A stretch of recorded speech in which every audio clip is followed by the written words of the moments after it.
I'm Robert Blaszkiewicz, Assistant Managing Editor of the Times, here with Doug Ross, Editorial Page Editor for the Times, and we're going to be discussing our endorsements in this year's midterm election.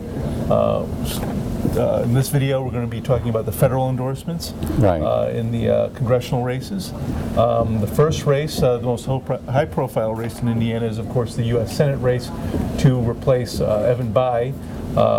We have Republican Dan Coates, who held that seat before Evan Bayh, going against Democrat Brad Ellsworth, congressman down from Evansville.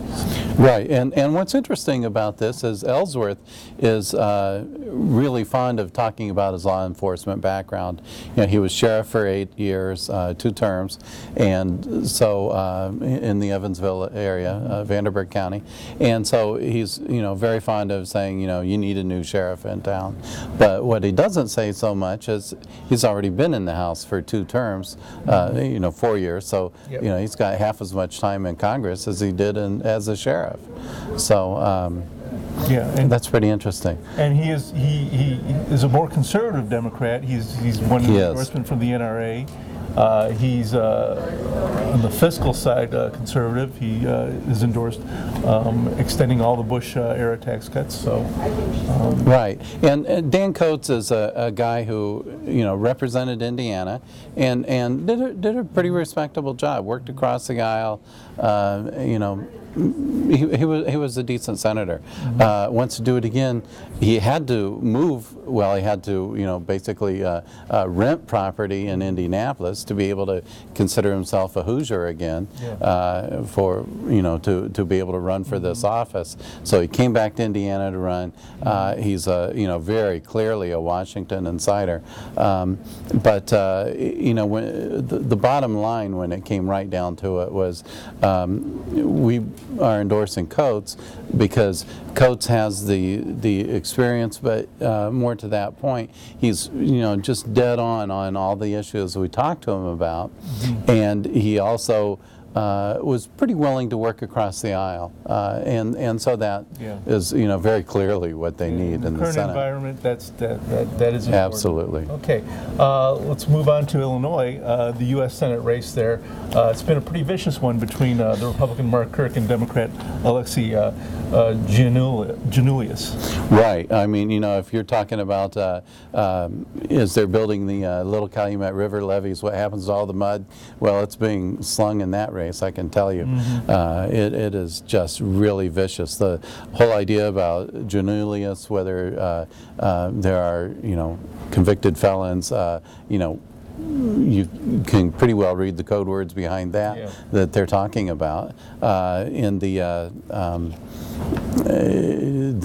got loans from Broadway Bank, and where he worked at the time as a chief loan officer. So that's really troublesome, the ties to convicted felons for that.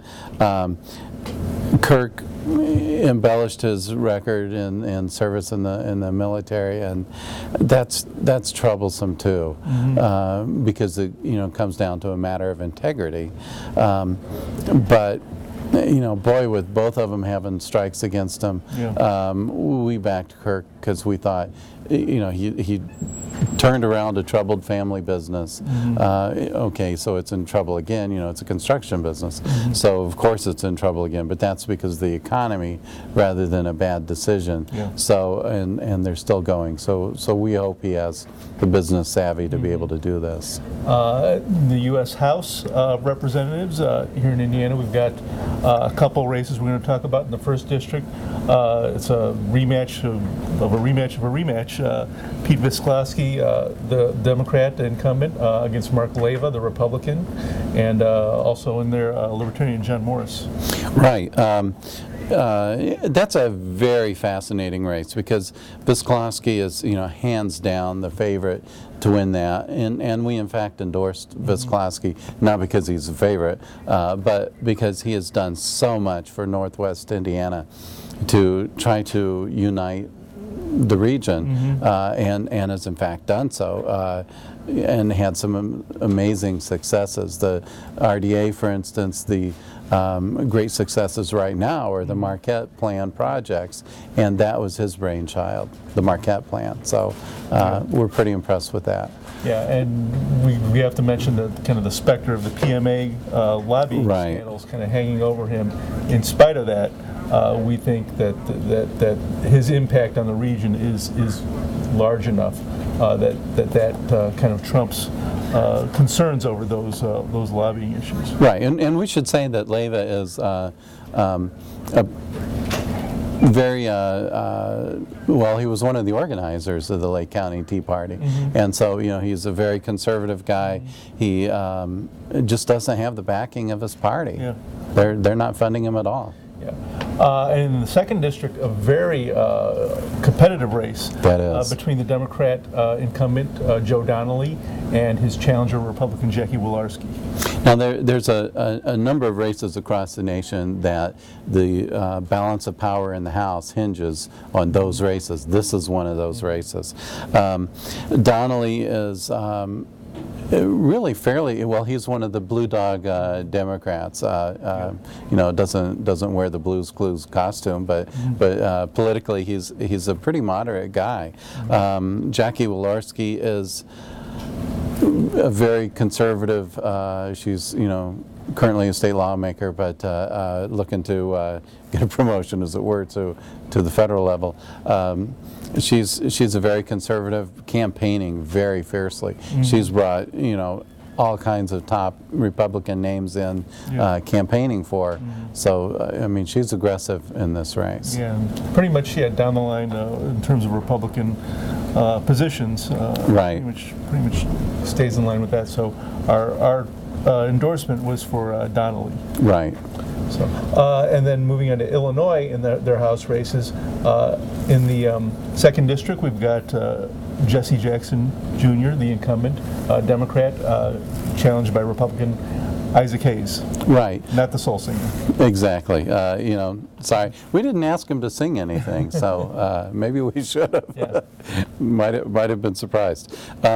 Jackson is just not really impressive. I mean, he's been in there a while, hasn't accomplished a whole lot. Seems he's spent more time fending off scandals, right, and his getting tied up in the whole Blaszkiewicz. The deal for Obama's seat in the Senate, than actually doing work for the constituents. Right, and so that's just a huge specter over him. Now Hayes was pretty interesting. I mean, he's definitely conservative, but he might be just enough of a change of pace in that district.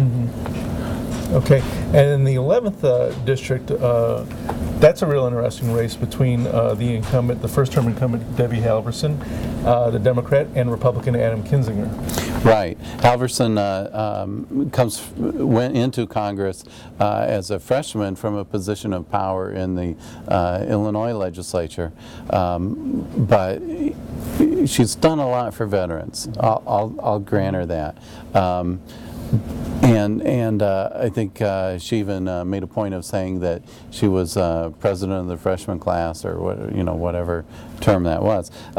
So among the freshman congressmen, she's a leader, but she just really seems to be more of a disciple of Obama rather than her own person. So we weren't impressed with that. Kinzinger, we endorsed him. Yeah, he's a younger candidate, 32 years old, but a veteran, someone who volunteered after 9/11, became an Air Force pilot, and served multiple tours of duty in Iraq and Afghanistan. And a lot of military officers are very knowledgeable about world issues, as you might expect, and he certainly was. And he doesn't seem to be overly partisan. He may be another one of these congressmen who can maybe work across party lines, try to bridge some of those political differences. So that's our look at the federal races. We'll be back with more looks at both the state and the local races. Thank you.